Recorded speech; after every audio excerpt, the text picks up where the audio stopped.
kaigsunan, ang 4G, ang atong mga batanon sa Ormoc, 4G, upat ka mga G. Actually, 5 na siya, pwede ka 5. 5G.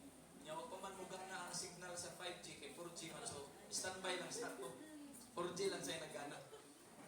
Actually, sa pag-lecture ng seminar sa Ormoc City Health sa Punggos Hotel, ako din sila gitawag. Sige, sudli na yun. Kanta silang mga tulong kakanta straight, basta nangagod ang mga naminaw gud. Kay sa gawas mga higala, mga kaigsunan, dili komo nila ang mga blending. Sa gawas, birit-birit na pero parehar na soprano. Pero sa ato, ay ta. Pag-abot sa likod, bisag 5 minutos, kita ko ni kanta, ikaw ka na. Purma na yun.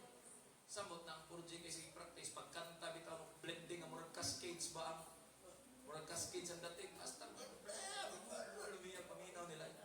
Karoon na sila'y engagement.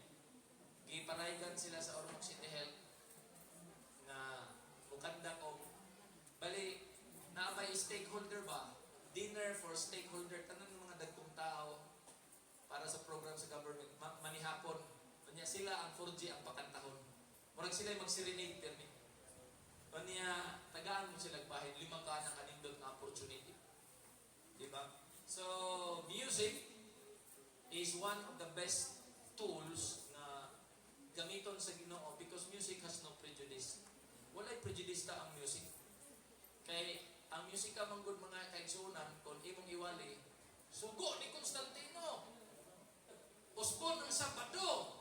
So masugo na pero imong kantahon.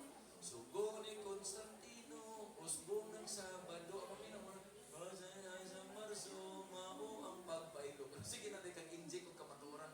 So there is no prejudice in music. So, sa ako sa una, pagkabot na ko sa Isabel, kumpuso, tugog pa, gisidi ha, Sister Ann, ang akong napoy composition, Loloy. Gusto mong sampul? Gisidi, ako sa mga pagsidi, gibalik yan. No, hurot yan. Karon, bisa dihatag, ano yung dawat? Ang labay ito, panahon mo na nga, kani si Brother Gigi, dagani sa ginapang tudluan.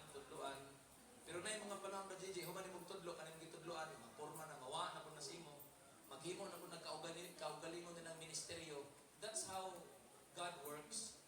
Nga, damor na manghawa ng ministeryo, damor ko na mag-ministeryo sa lag-ila. Ikaw, damor na po ka mag-create og bago. So, diligat maayo siguro paminaw na hawa-hawa, pero in a long run, it is God's blessing. Mudaghan noon, mulapan, magpananglit ako.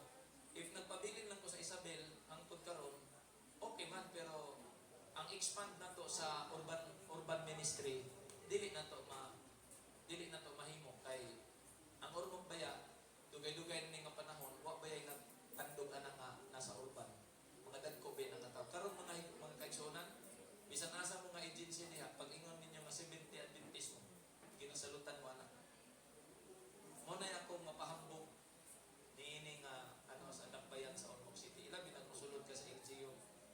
So, ina na ang buluhaton sa Ginoo. Taas pa ng mga sugilanon. Kay karon gisulod man nato ang Coast Guard. Sulod ang Coast Guard niya. Human ang akong ipaabot ang uspa na lang 5 mo ng uspa. So, ugnay, Pastor, way dugo. Matos uspa kay patagaan na tong dugo. Pastor, ang mananay sige tos uspa libre tanan. Hiwa, putol tiil, putol kamot, patagaan ka mag-discount. Ayan, nalilus pa. Mga operasyon.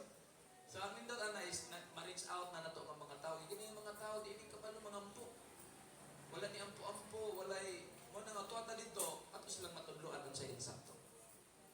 True music, mas nindot kaya ang ilang na ilang, lami ko ng mga taang Seventh-day Adventist, mga Adventista. Nindot mga ta. Pastilan, ako makagarantiya ko anak mga kaigsuunan. Pero lahi lang karon sa una, nindot yung tingog. Karon nabot na unsa ni. Giupukan man siguro nga ultimo laway na ko iyabag naman. Pero nindot ka po, depende sa mga Anyway, shall we go on to our request? There's a request here coming up to the girls team. Hindi kasi nila alam yung pangalan ng tingnan natin. Magchat-chat muna tayo. Hindi ito girls team.